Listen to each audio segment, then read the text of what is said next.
Hi, everyone, and welcome to Real Siblings. It Ain't Easy. This real estate podcast is altogether unique, unconventional, unusual, and seriously, like the hosts, it just ain't typical. We may not know how you found us, but we are thrilled to have you, and we hope you decide to join our growing community. And by that, we are currently in the top 50% of podcasts globally based on the number of downloads in the first 7 days. So thanks for joining us. Thanks for listening. Thanks for being part of the download community. We're going to work to get that up this next year. This podcast blends real estate together with lifestyle as we work to communicate, educate, connect, and entertain with our listeners.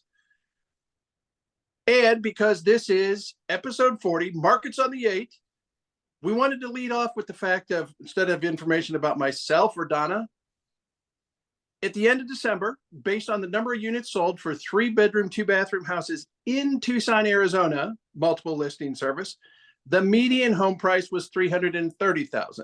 Here in San Antonio, the median home price was $310,000.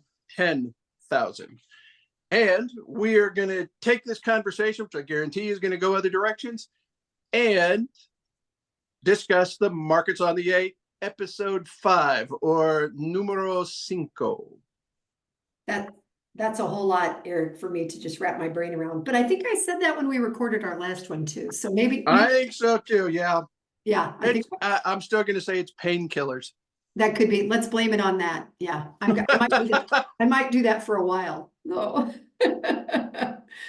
So, Eric, we talked a little bit about, what's been happening in the market, because clearly when we have conversations, we talk real estate, whether we're on a podcast or not, And in the last episode, we talked about the risks and the rewards, kind of a lot of risks of remodeling, doing, the unseen things that you have to do when you buy a home. But at the end of the day, the multiple listing system puts them all together and we still come up with averages. And that is how people buying and selling, and especially those repairing, decide what they will pay in order to make a profit. Make a profit, or make it profitable if they intend to buy, hold, and rent. Correct. So what does that look like for them? So for me, I went back and I just kind of looked at the last 3 months. And if you're watching this, I just love the chalkboard behind me because it feels like my trig class or something in my senior year in high school. Who taught your trig class? Clarence Schieffer. Mine too. Amazing. Amazing. There's a future episode talking about teachers in schools that I have in the production schedule for this year. That's why I had to ask that question. That'll be fun.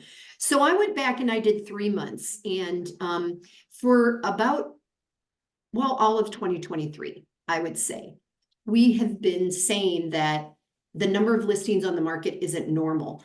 And then in Tucson, we've been talking about, okay, so what even is normal?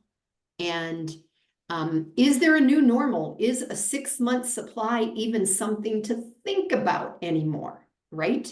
Because we haven't had a 6-month supply of houses for ages. Right.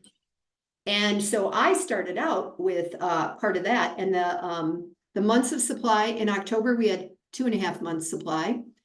In November, we had a 2.5 month supply. And in December, we had a 2.3. So we were just ever so slightly less, which is pretty typical through the holidays, that people often will say, I'm not going to list it over Christmas or whatever. And then we'll just do it in January because there's going to be new MLS numbers. And in Arizona, we pick up, our business picks up because of winter visitors coming. So is that one of the numbers? Do you know what your supply was? I know you did just December. Yeah, I looked just at December, but then I currently looked at what we have on the market for 3.2s. Okay. And again, we're using 3.2s because, my goodness, the number of conversations that you have with clients, it's, what do I need? Well, I need at least 3 bedrooms and 2 bathrooms. Right. It's the number. Yeah. Regardless of square footage. Right. You may have smaller secondary and third bedrooms, but as long as it had those bedrooms, we were going to be okay. Right. So We have 11,377 houses as of yesterday when I pulled this information On the on market? hand. Wow. Currently active listings in one category or another. And we are currently at a point where under contract for this month, because I did check that too, Okay. we have just about 2,300 under contract, which is about 230 more than we closed in the month of December.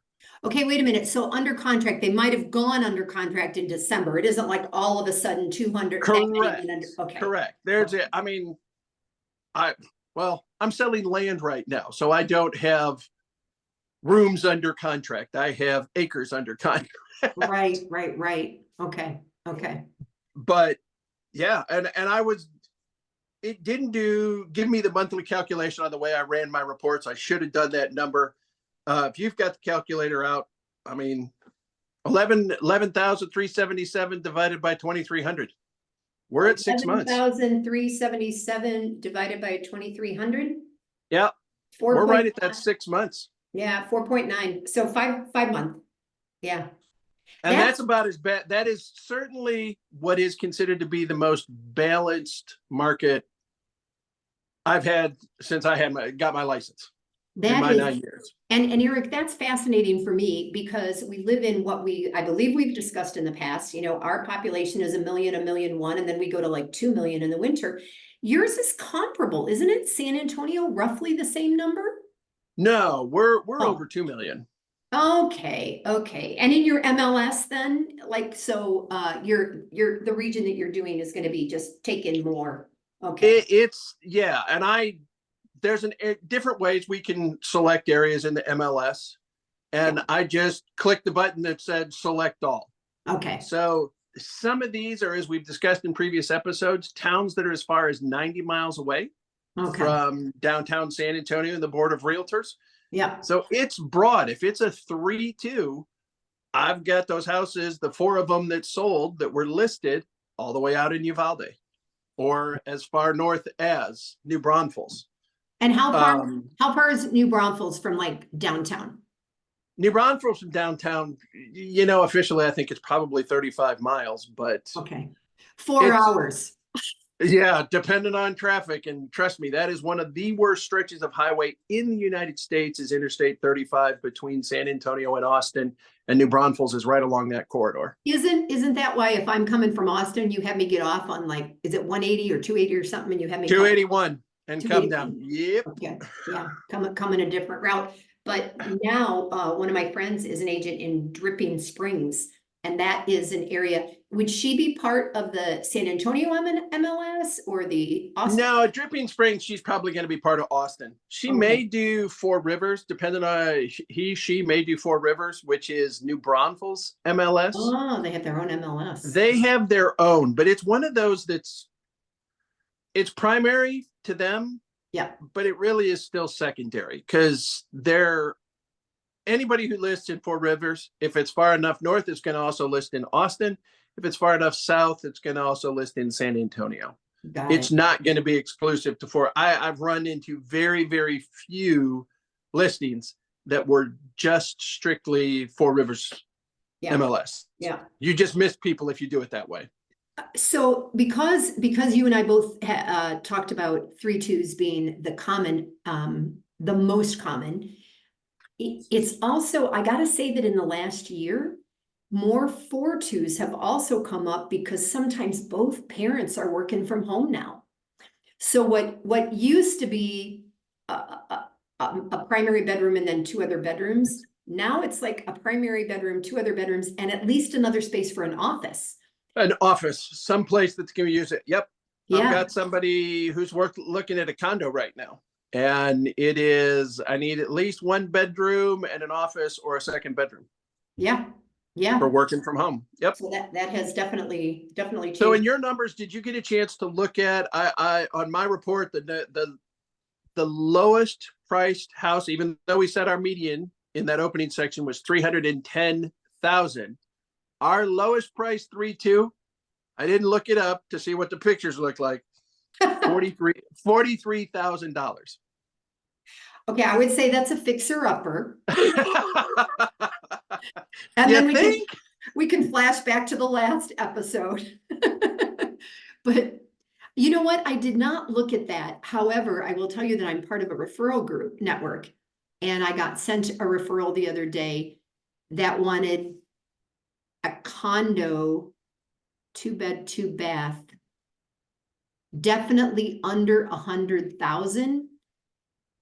And I have to tell you, to me, automatically I go, not a good neighborhood. I mean, I know I'm not supposed to, but like, do you know what you can get in the city of Tucson for less than 100,000 if you're way out, of town, or things like that?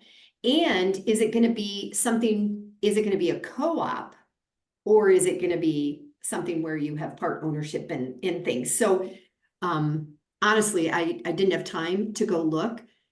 But the one that I'm doing right now, we're going to list for about 185, and it's 1,014 square feet in a really good zip code. There's hardly anything on this side of town where I live under 200,000. So we're going to hope. But Eric, on the other hand, the HOA is 368 a month. Woo! Yeah. Yeah. I'm like, and so when somebody goes, they look at the price, they go, yay. And then they're like, oh, but we have to have X number of dollars more, so. Yeah. And it is hard. We're not supposed to direct or make those decisions. We don't want to be considered to be steering and Right. moving somebody around. But in the condos that I'm looking at right now, just that 2-bedroom. Yeah. There's one that's for sale, $45,000. And I took one look at it and it's like, I've shown this neighborhood before. I know it. It's like not going to be worth it. I was surprised at that because this is has a name which would indicate it was French, Deschantel, and it's a courtyard, and the center courtyard is the common area and the swimming pool. As far as many years as I've shown, that swimming pool has been green. And even in one of the MLS pictures, currently, it's got the green pool. Wow. And one of the door jams that I remember seeing one time was a broken cinder block, which was propped up to hold the door open to get into the common hallway to get into the units. And I'm sorry, that's difficult to show. It's what some people can afford, but your heart is like, please don't let this be what you buy. Yeah. It is. So here's the difference. The same report that I printed out that I said the lowest cost 3.2. Yeah. The highest cost 3.2. $1,837,000. So $1,800,000 difference essentially between the lowest and the highest priced 3 2-bedroom. And we wind up at 310 or 330 for and we end up and you wonder why we can wind up at 310 as the median. Yeah. Where do you know, did you look to see where that 1.8 was? I did not. Okay. I did not. I was pulling the numbers fast enough and I didn't go into the map. And when you're pulling numbers that big, our MLS limits the number of houses that'll show to us. So trying to find it when you've got over 2,000 units, that's going to be 4 different reports. Yeah. That allows you to access it and can I see more and flip it over and that sort of thing. But the other part about the market and the market price is the interest rate. Yeah. And all the predictions that I hear, all the reports we started getting, towards the end of the year, the beginning of the year, is that we expect the Fed to lower some of the rates and we expect the rates to go down a little bit. I don't expect it to ever get back to the 2.85 or the 3.5 or whatever, but maybe into the 5.5, range. And then we go back to the same thing that we went through before, where now there's competition for those homes that haven't sold because days on market have been longer, and Yep. And so the balance, so now, yep, your interest rate's better, but now you're going to pay 10 or 15 or 20,000 more, whatever it is, for the same property. It's a crazy cycle. you know? It is. And as I'm looking at it, and I looked at some of the numbers, and of course you hear it and it's like, well, what does that mean to us from an interest rate standpoint? Right. So we started out, according to what I saw, national average January of 2023 was like 6.63. It had just And we started ended going up up. December at 6.69. So only about 0.3% on the national average for the interest rate. Now, during that time, it went as high as 7.8. And Wow. February was the low at just about 6.1. Interesting. So there was the fluctuation in there. And yes, right now I'm seeing the next 3 month prediction is taking us continuing in a downward trend where we're going to be somewhere right around that 6% Yeah. over the next 3 months. Yeah. Which mentally, when anything comes down, even if it's 3% more than a couple of years ago, it looks better, it feels better. And we know that buyers who have been, deciding, well, we'll get off the market. Maybe I should wait. Yeah, yep. And now they're gonna go like, oh, it's come down. May not go any further, right? I mean, I remember thinking that when I went below 10%, I never thought we'd get single digits and then, oh, Well, and I hey. thought in the reports as I was looking at this and a couple of different websites, you look at different sources. They're now using what I'll call 50-year average. For the longest time, it's like, it's a 30-year, here's the 30-year average. Well, for whatever reason, this report went all the way back to 71. Wow. And the average is about 7.1%. So if we're in the sixes, we're below the average. The average. It's like, well, if we go back 500 years, no. Yeah. That was when they how far back can we go to make that average? I think they just still work spit for and us? shook hands then. I don't think there was any. Oh. All right. So Eric, did you look at days on market for you? Yes. I'm going to tell But you. it breaks it down by price point. It didn't give me the total. I guess the total average was about 84 days. So I got to tell you, I'm fascinated by the differences. So for me, days on market, October was 14, November was 17, December was 20. So, and those are averages again, because certainly there were sellers who were still looking at my neighbors sold for blah, blah, blah, and have their houses too high. And there's some that, including one of mine, was on the market way too long and everything. But there's a piece of me that knows that, okay, maybe there's less available here because Tucson is surrounded by the mountains and can only expand so far, that kind of thing. But we have the constant movement related to the military, to the Air Force Base, the University of Arizona, which they'll start deciding who's going where in July, right? And those people will start looking, and our senior community. There's no question about that. But you guys have a bunch of military, and it seems like there should be constantly people coming and going. We do, and there are, but I think because of our overall continued growth in the base population, you've talked about the fact that you're at 1 million and you go to near 2 million during certain times of the year because of the winter population. We have more consistent, stable growth. So we have builders building and developing all over. What I didn't look at in this report is seeing how much of this is pre-owned inventory and how much of it is new inventory. Last time we did this, and I looked at that, if we took out the inventory that was new, and you know as well as I do, when a house is new, and if it's being listed by a builder, as soon as they break ground and start putting the slab in, that thing's on the market. Yep. So the number of months we had of new inventory showed it being somewhere around 5%, 5 months. Okay. But that's because it's taken that long to build them. Yeah. If you looked at just the pre-owned was still below 3%, or below 3 months. I can see that in my mind's eye just from where you live, from the length of time that you've lived in the hill country where your house is, and how the city has grown towards you, and how exiting is it the the 1604 to get on 16, is that? Yep, Yeah. loop 1604 to 16. And Yep. all the things around there, but even going through a little tiny Helotes and how that's grown. I say little tiny, thinking of the one Mexican restaurant that I remember being there, and and now you do these events there, and I see the growth, and I wonder, as you head up towards, so is your house considered in Pipe Creek or in Helotes? No, we're Pipe Creek. Okay, so Now you we are leave very, very Helotes. close. The road, one of the roads that runs by us is Helotes. Okay. The Okay. zip code just the other side of the main road that we get used to get to our dead ends is Helotes, and it's even a different school district.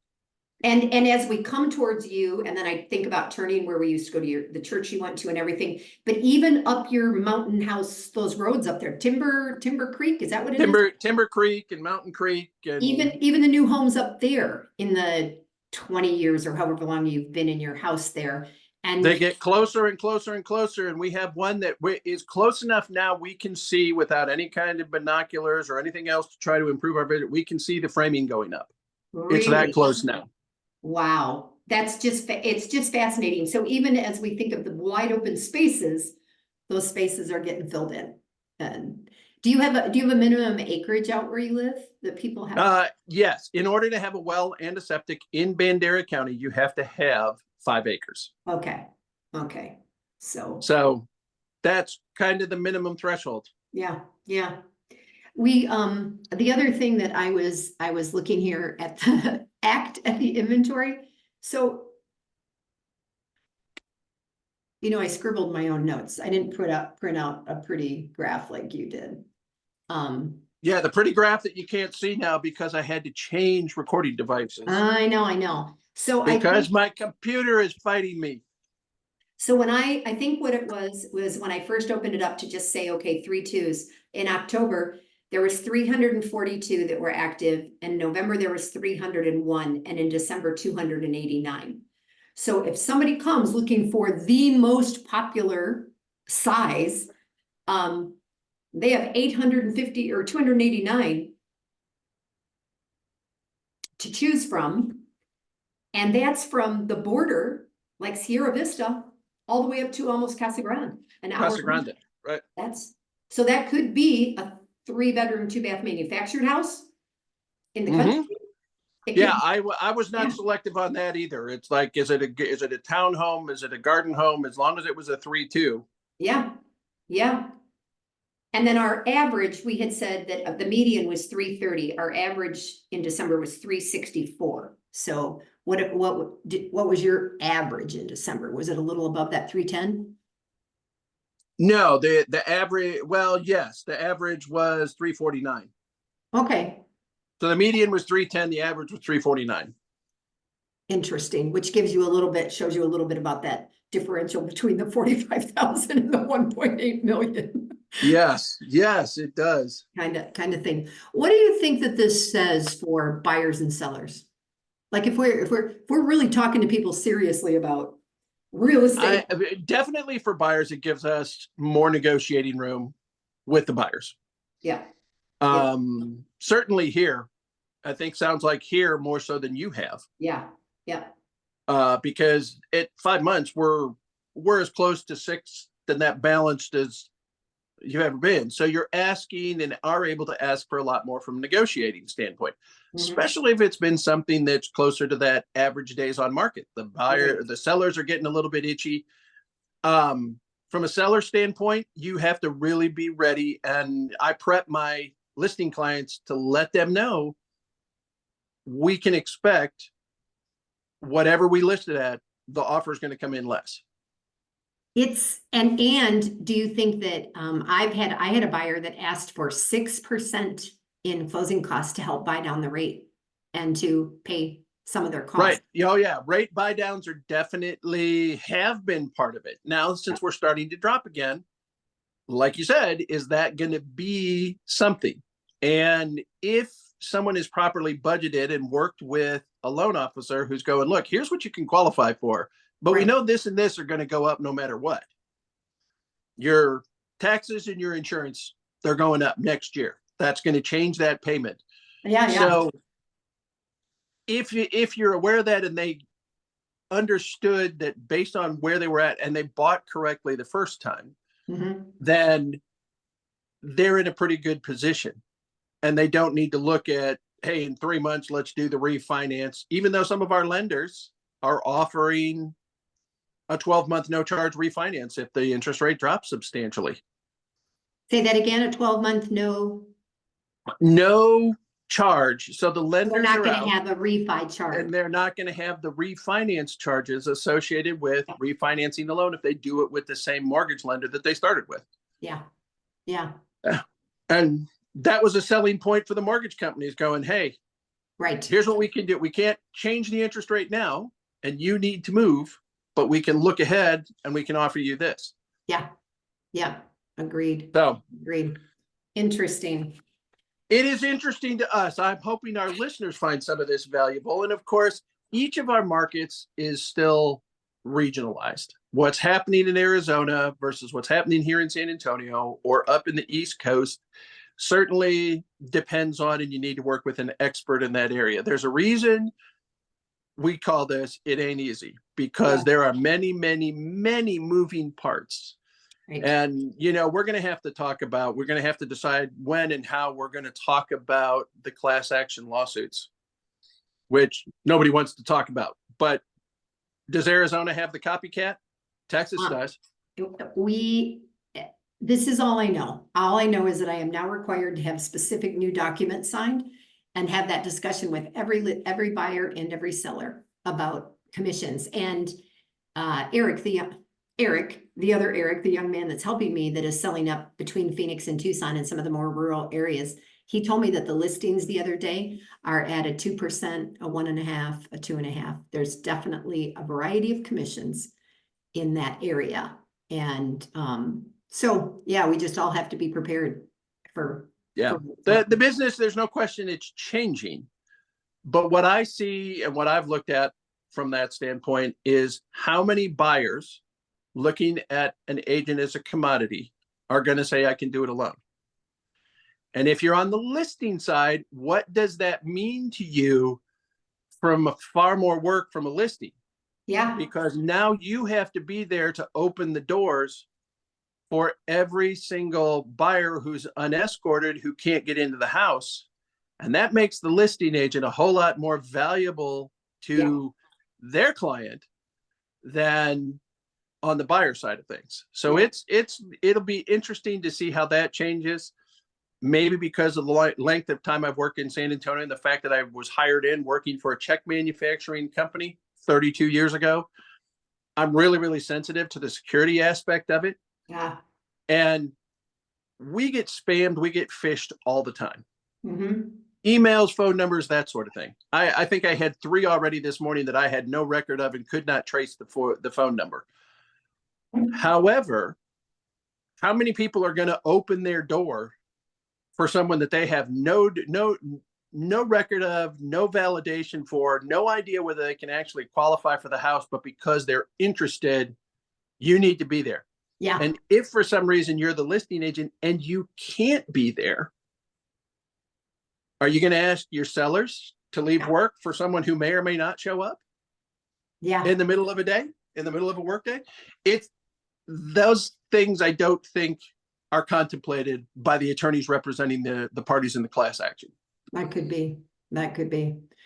Aye. All righty, brother. All right. You know that I forgot all my paperwork when I came to the office. Yeah, you forgot all your paperwork. Well, we want to thank you for listening and joining us on this episode of Markets on the 8. Woo, so exciting. It's the nuts and bolts. It is what we really do. We look at this stuff on a regular basis, and it's our job. It's your realtor's job to know that information. Remember that Donna is an agent with Keller Williams Southern Arizona in Tucson, Arizona. I work with Keller Williams Heritage in San Antonio, Texas, and the surrounding hill country. If you need professional advice in those areas, reach out to us, give us a call. All of our contact information is always in the show notes on every single one of our episodes, wherever you listen to our podcast. If you need assistance around the country or around the globe, we have a network of professional real estate agents that we can connect you with. It's our job to help you find the perfect home to build your wonderful life. But Woo. And until next time, I'm Eric, And I'm Donna. and we are Real Real Siblings. Siblings. Thanks all. Hey.